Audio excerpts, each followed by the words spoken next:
Witamy z Meridy. Bienvenido a Mérida.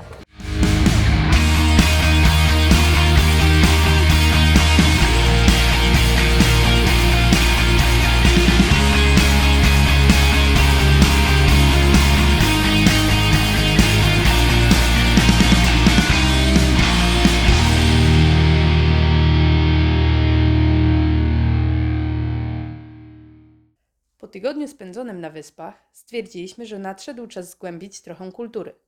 W tym celu ruszyliśmy do Meridy, stolicy Yucatanu. Jesteśmy w mieście, o którym czytaliśmy, że niepolecane jest do przyjazdu. Chyba nie ma miasta, które by było bardziej odradzane w polskich internetach od Meridy. Ale nie dajcie się zwieść, bo to byłaby wielka szkoda, gdybyście ominęli Meridę. Zostaliśmy namówieni przez przewodnik Lonely Planet, żeby tu przyjechać i zdecydowanie nie żałujemy. Spędziliśmy tylko jeden dzień tu i żałujemy, że na dłużej nie zostaliśmy. Naprawdę warto tutaj przyjechać na co najmniej 2 dni i zobaczyć, jak miasto odżywa wieczorem, bo codziennie coś się dzieje. Miasto dba o to, żeby turyści poznali kulturę Yucatanu, poznali kulturę Majów, dlatego codziennie organizowane są jakieś eventy, które pomagają przyjezdnym poznać część ich dziedzictwa kulturowego. Jest tu pełno kolorowych uliczek oraz dużo sklepów, gdzie można się w pamiątki zaopatrzyć. Ale nie są to typowe pamiątki, przeważnie są to pamiątki dziedzictwa Yucatanu, czyli typowe stroje yukatańskie. Kobiety mogą kupić sukienki ozdobione w piękne kwiaty. Mężczyźni mogą kupić sobie typowe poncho, można się zaopatrzyć w typowe hamaki zrobione z agawy. I pomimo tego, iż tutaj ceny są nieco wyższe niż na standardowych straganach, w większości marketów mamy pewność, że produkty są dobre jakościowo. Można też zasmakować trochę kuchni yukatańskiej. Która nam co prawda średnio podchodzi do gustu, ale może to dlatego, że mieliśmy bardzo wysokie oczekiwania co do ostrości potraw i jakości smaków w Meksyku. No i trochę się na tym niestety zawiedliśmy. Bardzo nam się podoba to, że rząd meksykański dba, by turyści byli w stanie poznać ichniejszą kulturę. Dlatego też codziennie organizowane są wycieczki albo przez Biuro Informacji Turystycznej, które znajdziecie w samym centrum, albo przez Free Tours, których też znajdziecie bardzo łatwo na internecie. Wycieczki startują codziennie o 9:30, 10:00 i 10:15. Są darmowe, oczywiście pod koniec możecie dać trochę napiwku osobie oprowadzającej. Napiwki są oczywiście dowolne, jednakże zobaczycie, że wycieczka jest tak dobrze przeprowadzona, że jesteście w stanie zagłębić się w kulturę Majów i Yucatanu i naprawdę warto.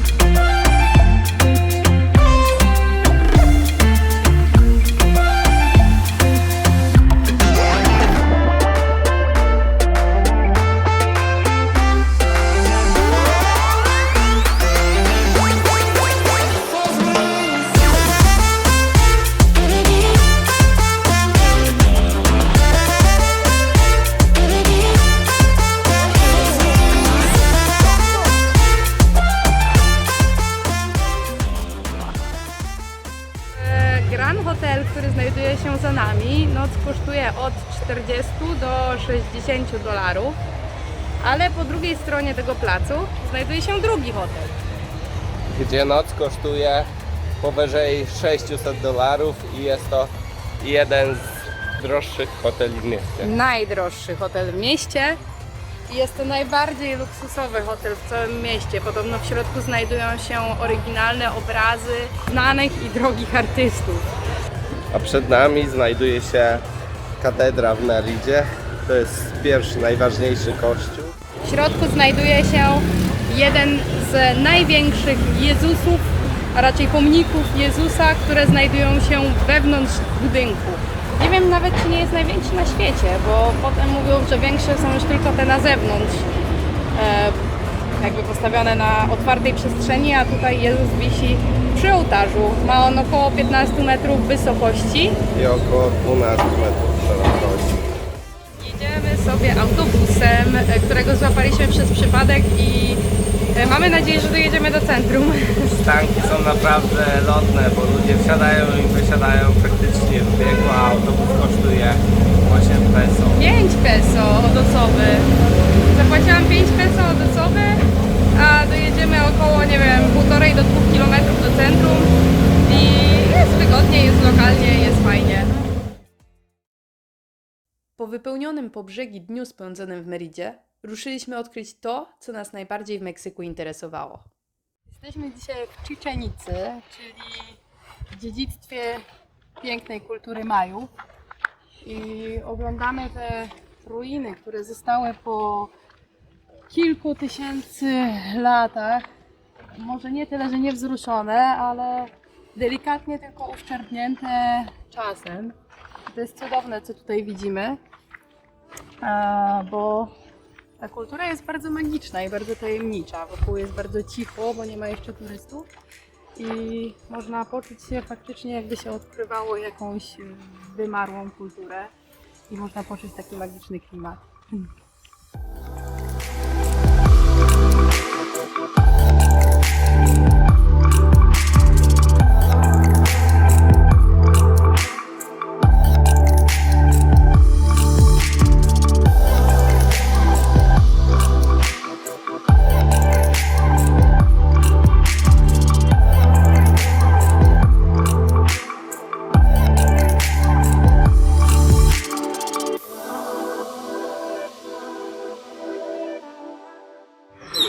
Do tej pory tajemnicą pozostaje, dlaczego Majowie opuścili to ponad 90-tysięczne miasto. Jest kilka teorii, które mówią o tym, co mogło się wydarzyć. Jedne z nich mówią, że nastąpiła jakaś katastrofa typu susza. Inne mówią, że zostali napadnięci. Nie wiadomo, no to jest, nadal pozostaje nierozwiązaną zagadką. Znajdujemy się na boisku do gry w piłkę, ale nie jest to normalna piłka, jest to piłka Majów. Ten okrąg, który widać za mną, to jest okrąg, do którego każda z drużyn musiała wrzucić piłkę bez używania dłoni, bez używania rąk. Mieli do dyspozycji tylko nogi i co jest ciekawe, wystarczyło tą piłkę tam, znaczy tylko raz tam tą piłkę wrzucić i drużyna zwyciężała. Drużyna, która przegrała, no to kapitan miał trochę gorzej, bo słyszeliśmy, że były takie czasy, w których kapitanów przegranej drużyny topiło się w cenocie, więc chyba była to gra o wszystko dla tego kapitana. Z jednej i z drugiej strony boiska stoją wycieczki z turystami. Ponieważ jest tutaj bardzo ciekawe zjawisko, że krzycząc w stronę ściany jesteśmy w stanie usłyszeć echo po drugiej stronie 130 metrów dalej, więc to jest naprawdę dosyć ciekawe, jak to zostało wybudowane. Jesteśmy przy El Caracol, czyli prawdopodobnie wieży astronomicznej, którą Majowie wykorzystywali do oglądania nieba. El Caracol, czyli ślimak, nazwa bierze się od schodów, które są w kształcie ślimaka w środku. Tutaj widać jedno z 3 okien, które są położone astronomicznie, więc dlatego jest też podejrzenie, że wieża była wykorzystywana do obserwacji.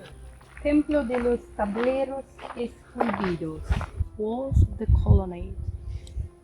W tym miejscu odbywały się rytuały ognia w starożytnych czasach. Dzisiaj niewiele już z tego zostało, ale bardzo fajnie jest na to się popatrzeć i wiedzieć, że coś takiego tutaj się wyprawiało. El Castillo, czy też piramida Kukulkana, to najsłynniejsza budowla Meksyku. Licząca około 30 metrów wysokości i 55 metrów szerokości piramida to istne cudo archeologiczne.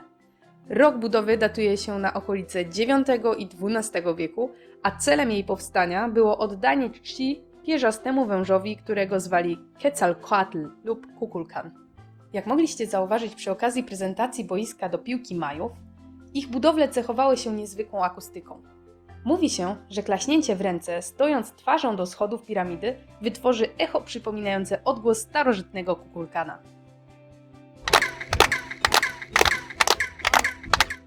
A na koniec mała ciekawostka dotycząca astronomicznego aspektu piramidy.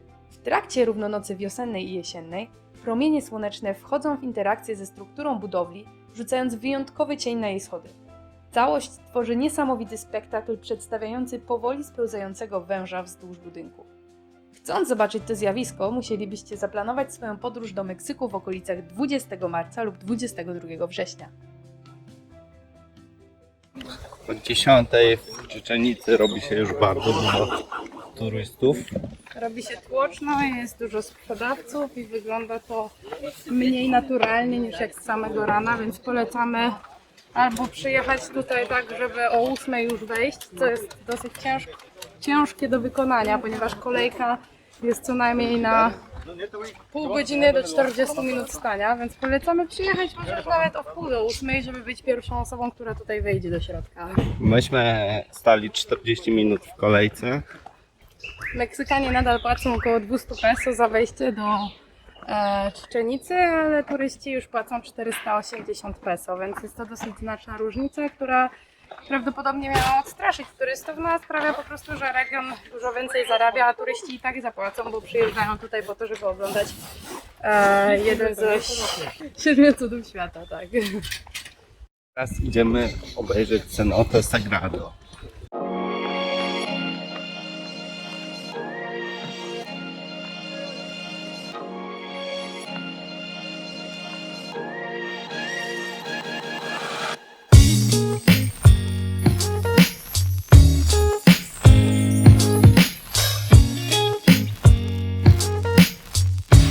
Jesteśmy przy Cenote Sagrada, która jest miejscem rytualnym dla kultury Majów.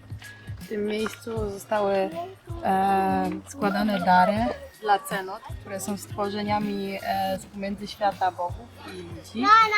Były składane dary, zarówno jakby klejnoty i różne dobroci, które oni mieli, ale również składano tutaj ofiary z ludzi, więc jest to miejsce trochę straszne, ponieważ topili tutaj młode dziewice i swoich wrogów, więc tam gdzieś na dole odkryto mnóstwo szczątków ludzi. No a teraz wygląda to tak, jak wygląda. Kąpać się tam oczywiście nie można. Wjeżdżając z Czyczenicy, nie sposób nie zahaczyć o kolejne kolonialne, pełne małych, urokliwych uliczek miasto.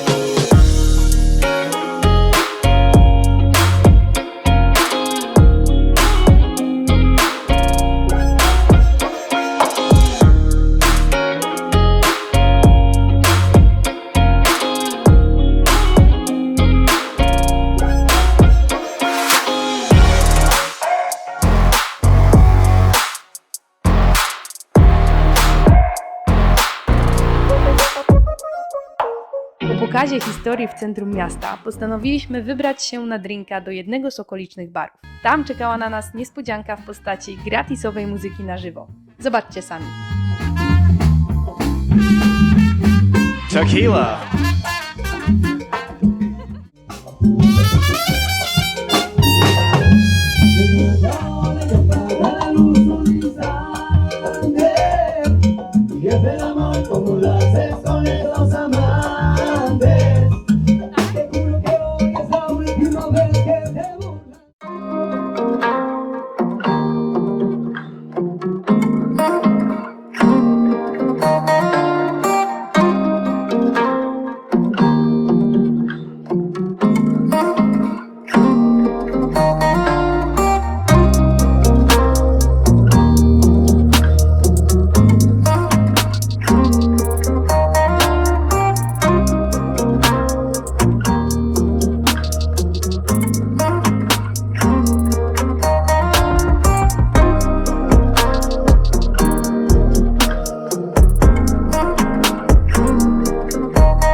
Git.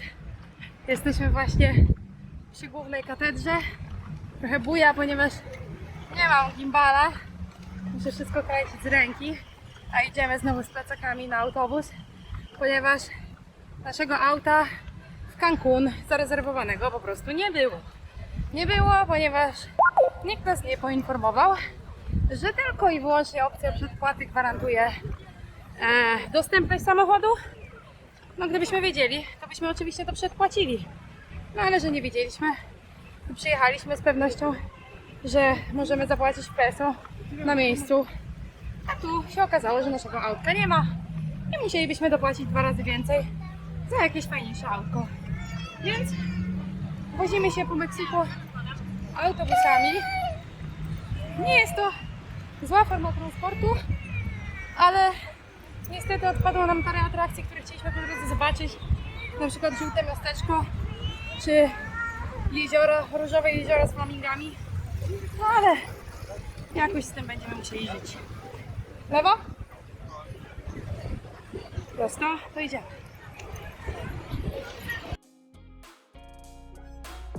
Spodobał Ci się ten odcinek? Zostaw pod filmem łapkę w górę lub komentarz, a przede wszystkim zasubskrybuj nasz kanał. Bardzo. Co bardzo. Bardzo kocham swojego męża, który mnie zmusza, żebym to powiedziała do kamery. Teraz mam dowód.